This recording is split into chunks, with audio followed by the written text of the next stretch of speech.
New York, 1968. A cold case finally solved after more than 5 decades. At just 25 years old, Laura Denise Whitmore was a rising star in Manhattan's jazz clubs. A voice full of promise and a presence that lit up every stage she touched. Then one night she vanished. Her car was found abandoned near a subway entrance, purse still inside, but no sign of Laura. Despite public outcry, the case stalled. Rumors swirled, leads dried up, and for years her name faded into silence, until a DNA breakthrough reopened the past and led to an arrest no one saw coming. Before we begin, drop a comment with your country and the time right now. In 1968, Greenwich Village pulsed with creativity. The cobblestone streets were alive with poetry, protest songs, and cigarette smoke curling from the doorways of dimly lit jazz clubs. It was in this electric landscape that Laura Denise Whitmore carved out her place, not as a starlet, but as something deeper, a soul the music wrapped itself around. At 25, Laura had already become a fixture in the village's underground jazz scene. Originally from Albany, she moved to Manhattan at age 22 with little more than a suitcase and a stack of Billie Holiday records. She settled in a walk-up apartment above a used bookstore on MacDougal Street, where the rent was cheap and the nights were loud. During the day, she worked the counter at a nearby record store, spinning Miles Davis and Coltrane for anyone who would listen. But at night she came alive. Her voice wasn't flashy. It didn't belt or boast.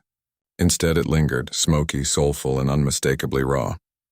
Critics who stumbled into the Blue Lantern by accident often walked away stunned, calling her a rising storm of emotion in private write-ups and record reviews. But Laura wasn't chasing the spotlight. She turned down offers to audition uptown, refusing to abandon the club that gave her a stage before anyone else believed in her. The Blue Lantern was her sanctuary.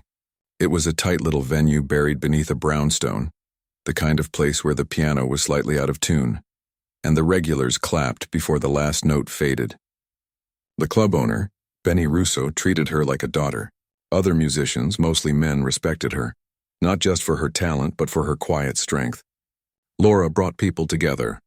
Her shows became gathering points for misfits, dreamers, and neighborhood folks who couldn't afford a ticket to Carnegie, but wanted something real. Outside of music, Laura's life was modest. She spent weekends volunteering at a youth music program and sent part of her paycheck home to her mother. Friends described her as grounded, generous, and fiercely private. Despite the late nights and smoke-filled rooms, she kept her boundaries firm, never dating within the scene, never drinking more than a single glass of wine, always leaving before the chaos started. Still, there were signs, small ones, that something was shifting in the final weeks of her life. She seemed distracted during rehearsals. She had been seen glancing over her shoulder more often. A fellow singer once asked if she was all right. Laura just smiled and said, "I think I've got a shadow lately." Nobody pressed further. After all, this was New York in the 60s. Everyone had shadows. Everyone had ghosts. Her last known performance was on a Thursday night in April. She sang 2 sets on God, Bless the Child and My Funny Valentine, with a haunting intimacy that hushed even the drunkest regulars. Bartenders said she lingered a little longer that night, sipping tea instead of wine. She said goodbye with a hug, not just a wave. It was ordinary, and yet different. Laura's final exit from the Blue Lantern was quiet, unremarkable. No spotlight, no goodbye song. Just a woman in a pea coat stepping into the cool spring air. No one knew it at the time, but she was walking into history. What happened in the shadows of her final performance, and who was watching her that night? April 18, 1968. A Thursday night thick with the promise of spring. The streets of Greenwich Village buzzed with late-night energy. Poets read from stoops, musicians carried their instruments through back alleys, and jazz drifted from open cellar doors. For Laura Denise Whitmore, it was supposed to be just another gig. She arrived at the Blue Lantern shortly after 8 p.m., carrying her worn leather satchel and a soft-spoken smile. Bartenders said she was relaxed that night, humming quietly as she warmed up. She chose a set list heavy on emotion, Angel Eyes, Good Morning Heartache, and Round Midnight. Her final number, Lush Life, was delivered with a softness that left the room still for several seconds before applause erupted. No one knew it would be her last. Friends later recalled that Laura seemed radiant that evening. She cracked jokes between songs, complimented a friend's new haircut, and gave the house pianist a peck on the cheek as she left the stage. There was no hint of fear, no goodbye that felt permanent. But what happened next has haunted the village for decades. Sometime after 1 a.m., Laura gathered her things and exited through the front door alone, a decision that struck everyone as odd. Normally, she accepted a ride from one of the club regulars or waited for a fellow musician to finish packing up. That night, she declined a walk and told the bartender, "I'm just heading to the train." A few minutes later, a night shift janitor reported seeing a woman matching Laura's description heading down Bleecker Street toward the subway station. She wore a green wool coat, carried a leather bag, and walked briskly but calmly. No one saw anyone following her. No screams, no struggle, just silence. At 1:35 a.m., her car, a 1962 Plymouth Valiant, was found parked at the curb near the entrance to the West 4th Street station. The driver's side door was unlocked. The keys were still in the ignition. Her purse was sitting on the passenger seat. It was like she'd stepped out for just a moment and never returned. By morning, the buzz of the neighborhood had turned to confusion. Laura was known for her dependability. She always called her mother in Albany every Friday morning without fail. That call never came. When she missed rehearsal later that day, friends began to worry. By 6 p.m., flyers with her photo were stapled to every telephone pole in the village. Club owners made announcements on stage. Friends called every hospital and jail in the boroughs, but the NYPD was slow to respond. Officers took a report but listed her as a missing adult. No signs of foul play. No reason to suspect anything more than a walkaway. Behind closed doors, though, her circle whispered different theories. What if someone followed her from the club? What if someone had been waiting near her car? A few even questioned the man who had been lingering near the bar that night. Someone new, unfamiliar. But no one had a name. No one had seen a license plate. And no one saw him leave. Police made a single canvass of the block, talked to a few bodega owners, and closed their notepads. To them, it was just another case in a city filled with vanishing acts. But those who knew Laura knew she hadn't just walked away. Something darker had taken place. Something between the club door and the curb where her car still sat idling. If Laura didn't disappear by choice, then what exactly happened between the club and the curb? 10 days after Laura Denise Whitmore disappeared, spring had settled over New York City. Riverside Park, a narrow stretch of green lining the Hudson River, had begun to bloom. Joggers returned to their morning routines. Children played by the water. But beneath the budding trees, something unspeakable waited to be found. On the morning of April 28, 1968, a city parks employee was clearing debris near the West 91st Street entrance. He was used to finding trash, bottles, clothes, sometimes worse. But this time, his rake snagged on something soft and heavy, hidden under layers of leaves, plastic, and broken branches.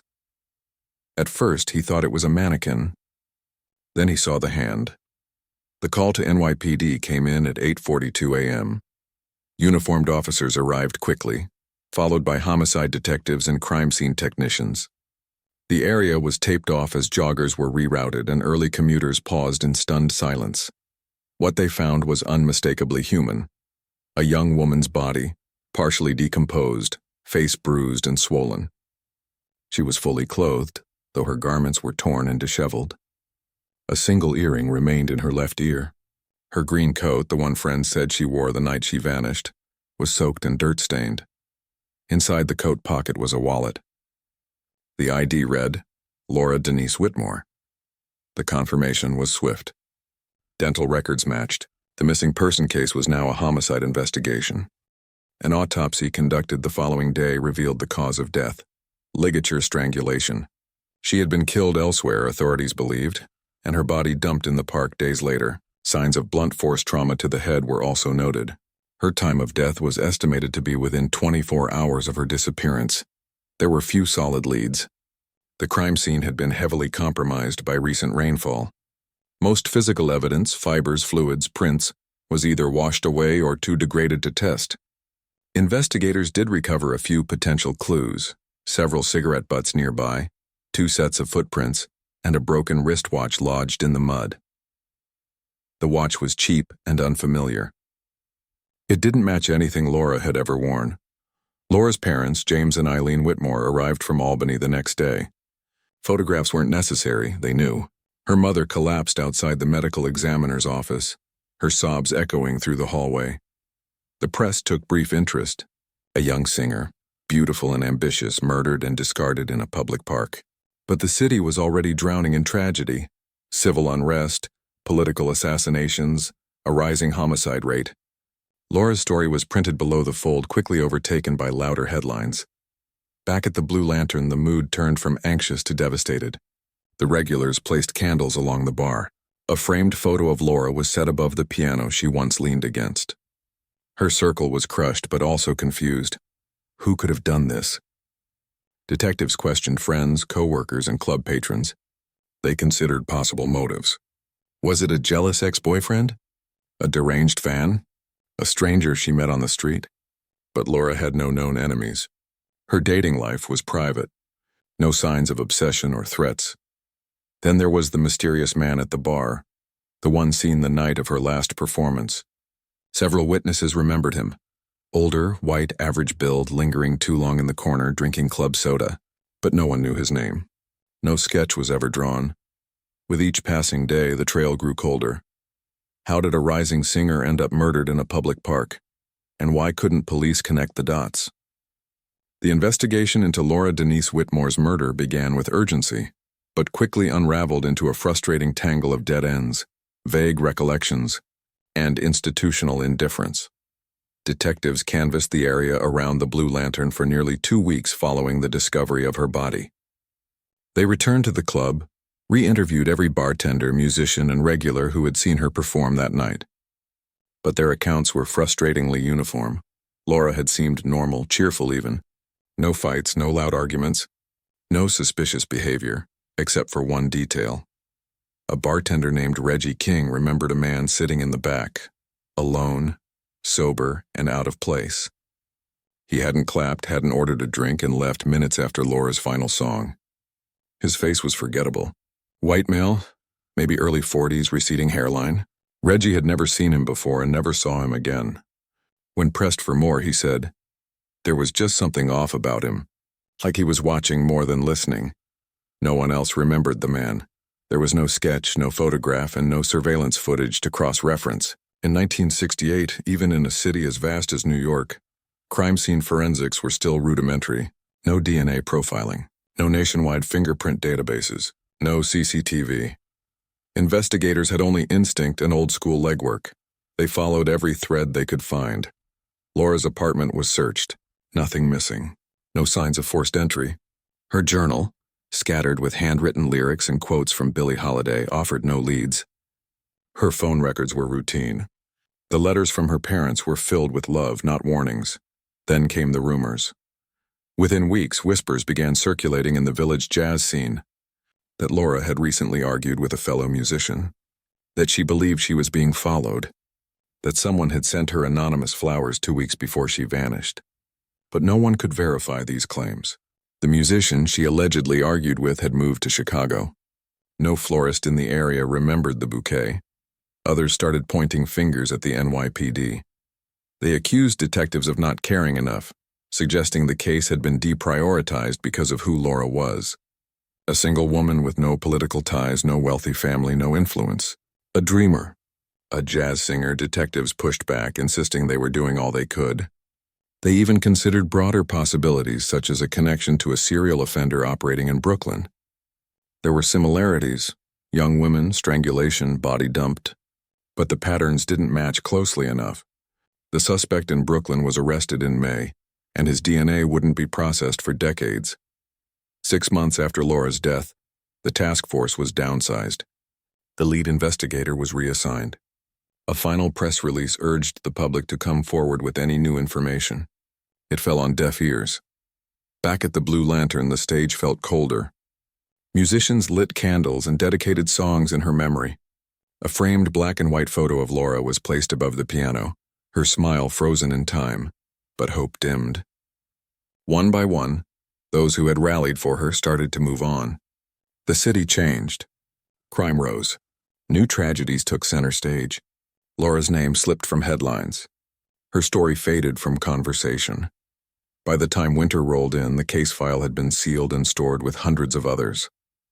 Laura had become a statistic, one of many women lost in the margins of a city that kept moving forward. No matter who it left behind, would the truth remain buried forever? Or had they missed something hiding in plain sight? By the time the 1970s rolled around, New York City had changed. The jazz clubs that once pulsed with music and life were now fading, their doors closing under the weight of crime, drugs, and economic struggle. And somewhere in a police basement, buried among thousands of folders, the file marked Whitmore, Laura Denise, homicide gathered dust. The case had gone cold. Detectives who once promised answers had moved on or retired. New cases replaced old ones. In 1972, the NYPD officially closed the active investigation, labeling it unsolved. For Laura's family, it was a cruel finality. Her parents, James and Eileen, left Manhattan behind and returned to Albany, carrying only grief and photographs of their daughter's short, luminous life. They never gave another interview. Her father stopped answering calls from reporters. Her mother, once outspoken about justice, fell into silence. Every April, she lit a candle by the window, whispering prayers that no longer expected miracles. When she passed away in 1979, her obituary made no mention of closure, only of loss. Back in the city, Laura's memory survived in fragments. At the Blue Lantern, her photograph remained nailed to the back wall, slightly tilted, the frame collecting dust and cigarette smoke. The regulars had begun calling her the ghost of Bleecker Street. Some swore that late at night, when the piano went quiet and the lights dimmed, her voice could almost be heard again, soft, distant, haunting. Candlelight memorials became a thing of the past. The flyers, once bright with her smile, faded and peeled from brick walls. New performers came through asking who the woman in the photo was. The older musicians would only nod toward the frame and murmur, "She was the best we had." Time moved mercilessly forward. The village changed. The old clubs shut down. The crowds that once gathered in smoky rooms to hear Laura sing now filled discos and rock venues. Her story became a local legend, a warning whispered to young women chasing dreams in the city. Never walk home alone. In the NYPD archives, the evidence sat untouched in a brown cardboard box. Inside were the only tangible traces of her existence: a police report typed on faded paper, black and white photos from the crime scene, a torn coat, and several small envelopes containing cigarette butts, fibers, and nail scrapings, each one labeled with her case number, each one carrying secrets that no one yet had the technology to read. For years, that box was moved from one storage room to another. Once it was nearly destroyed during a flood in the late 1980s, but an officer salvaged it before it could be thrown out. He didn't know who Laura Whitmore was. He just didn't want to see evidence discarded, and so the story waited. Through the 1980s, the 1990s, and into the new millennium, technology changed everything.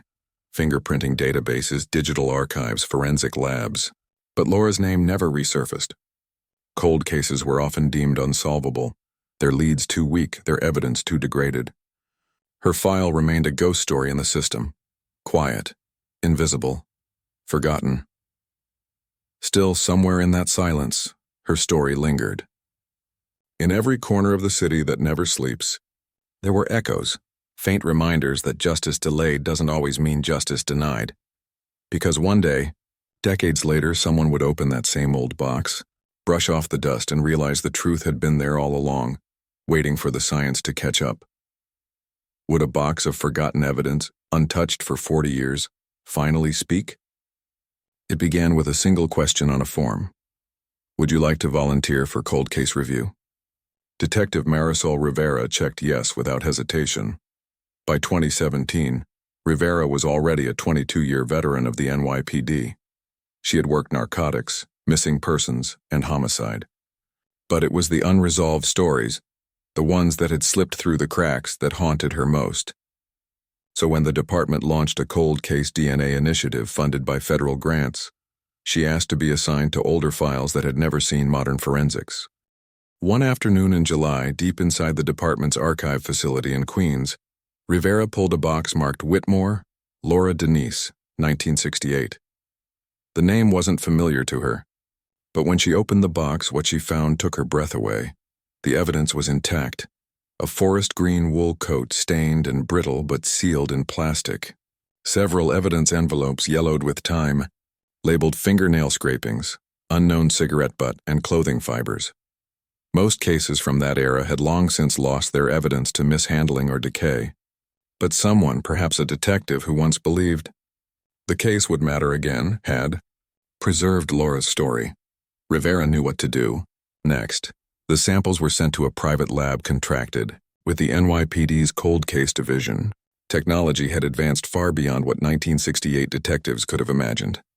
Mitochondrial DNA testing, genealogical databases, and statistical analysis now allowed investigators to extract usable data from degraded materials, especially in cold cases where no direct suspect had ever been identified. Weeks passed. Then came a hit. The cigarette butt found near Laura's body produced a partial DNA profile. It didn't match anyone in the National Criminal Database, but it pinged something else, a familial connection in an open-access genealogical database, one increasingly used by law enforcement to trace long-dormant crimes. The connection was distant, a second cousin once removed. But it was enough. Rivera worked with a team of genetic genealogists to build a family tree, triangulating relationships, narrowing down age, geography, and known movements. Dozens of names were ruled out. One stood out, Gerald Price, a musician from New Jersey. He had briefly played backup guitar at the Blue Lantern in the spring of 1968. Club records showed his name on a payroll ledger for just 3 weeks. He had no criminal record at the time. No one had remembered him clearly, and by 1970, he was gone. A background search revealed no new address, no employment history, no credit activity under his name after 1971. It was as if he had disappeared. But Rivera had a gut instinct. People don't vanish. They just change names or lives. She pulled old mugshots and compared them to staff photos from the Blue Lantern. No match could be confirmed.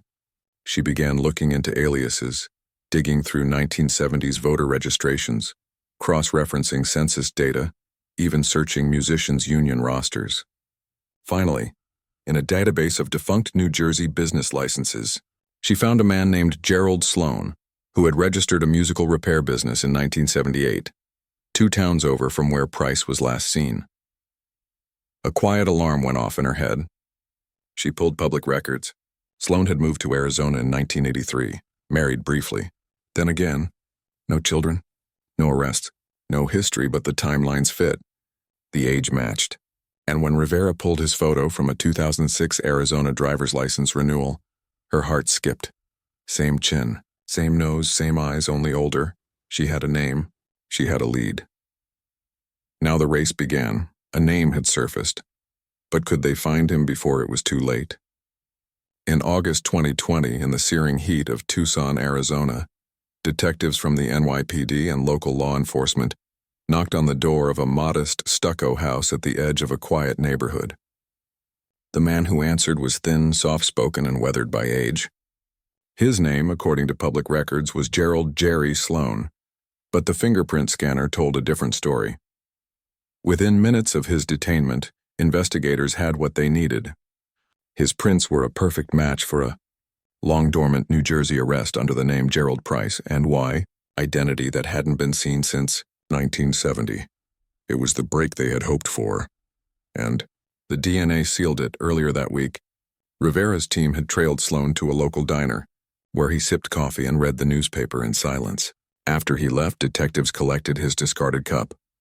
The lab confirmed what they suspected. The DNA on the rim matched the cigarette butt found beside Laura Whitmore's body in Riverside Park more than 50 years earlier. The arrest was swift. He was read his rights, placed in cuffs, and flown back to New York under tight security. The charge, second-degree murder. News of the arrest ricocheted through the city. The headline read, "Year-8 cold case solved. Jazz singer's murder suspect found living in Arizona." The jazz community was stunned. At the Blue Lantern, now a small art gallery, the current owner found herself flooded with calls from former patrons and musicians. Many had to dig through old memories to even recall Gerald Price. A few remembered him, distant, quiet, always in the background. One former drummer recalled him being off, but they'd chalked it up to nerves. Others wept, not just for justice, but for the years lost. The gigs Laura never played, the songs she never recorded, the life she never lived. Sloane's past slowly came into focus. Born in 1942, he had played in backup bands through the 60s, bouncing from club to club. His criminal record under his birth name included 2 arrests, one in 1965 for assaulting a woman in Hoboken, and another in 1966 for harassment. Both charges were reduced. He had spent less than a year behind bars. In 1970, after Laura's murder went unsolved and his brief tenure in New York faded from memory, he legally changed his name and vanished from the East Coast. Under the name Gerald Sloan, he moved west, eventually settling in Arizona. He worked at a music repair shop, played in amateur jazz groups, and built a quiet, unassuming life. He married twice, divorced twice, and kept mostly to himself. Neighbors described him as polite, reclusive, and obsessively nostalgic. He still played old jazz records from the 60s, often the same ones over and over. He rarely spoke about his past.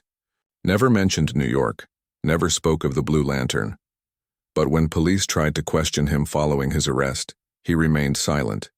He declined all interviews, refused to speak to detectives, ignored the questions. His public defender issued a brief statement denying guilt, but Jerry Sloan said nothing, not a word, no confession, no explanation, no remorse. What drove him to kill Laura Whitmore in 1968? Was it jealousy? Rejection? An argument? A predator's impulse? Theories swirled, but without his voice they remained only that. Still, detectives had something they hadn't had for 5 decades. A living suspect, hard evidence, and the start of a trial that might finally offer answers to a city still haunted by her name. Would the courtroom finally force the silence to break? Or would he carry the truth to the grave? On a cool April morning in 2022, the courtroom at 100 Center Street in Manhattan filled slowly. Among those seated were aging musicians, retired detectives, and a scattering of curious reporters. In the front row, flanked by advocates for cold case victims, sat Margaret Holloway, Laura Whitmore's only surviving cousin. At the defense table sat Gerald Sloan, once Gerald Price, now 78. He wore a plain gray suit and sat quietly, hands folded. His face, marked by time, revealed little. The state of New York versus Gerald Sloan opened with a somber but confident tone. Prosecutors built their case brick by brick, motive, opportunity, and forensic evidence.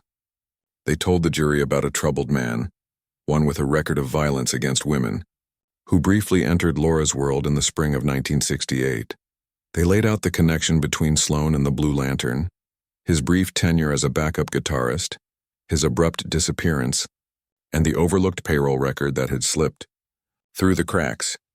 But the strongest blow came in science. The DNA match between Sloan's discarded coffee cup and the cigarette butt, recovered near Laura's body, was a cornerstone. Combined with new analysis of the fibers under Laura's fingernails, also matching Sloan's genetic profile, the evidence was damning. The prosecution described an impulsive, perhaps obsessive man who fixated on Laura. They argued that he approached her after the show, followed her as she walked to the subway, and, when spurned, attacked. The motive was not entirely clear, but the pattern of behavior, coupled with his history, formed a chilling portrait. The courtroom grew still when former musicians from the Blue Lantern took the stand. One recalled Sloan's strange intensity and how Laura once asked to avoid rehearsing with him. Another described seeing him lurking near the club weeks before the disappearance, even after he'd been dismissed. But the most emotional moment came when Laura's cousin, Margaret, stepped forward. She was just 12 years old when Laura vanished. Now in her 60s, she addressed the jury with a voice trembling but clear. She sang to me when I couldn't sleep. She called my mom every Sunday. And for 54 years, we didn't know who took her. Please don't let him take the truth away, too. The defense countered with reasonable doubt. They argued that DNA evidence alone didn't tell the full story, that memories from witnesses were fogged by time, that Sloan, elderly and ailing, posed no ongoing threat, but the jury was unmoved. After 4 days of deliberation, The foreperson stood and delivered the verdict, guilty of second-degree murder. Sloan didn't flinch. He looked ahead, unblinking. No apology. No emotion. The sentence was 25 years to life. At his age, it meant he would die behind bars. Outside the courtroom, a small group of Laura's supporters gathered on the courthouse steps. Candles were lit. Flowers were placed at the base of the old stone walls.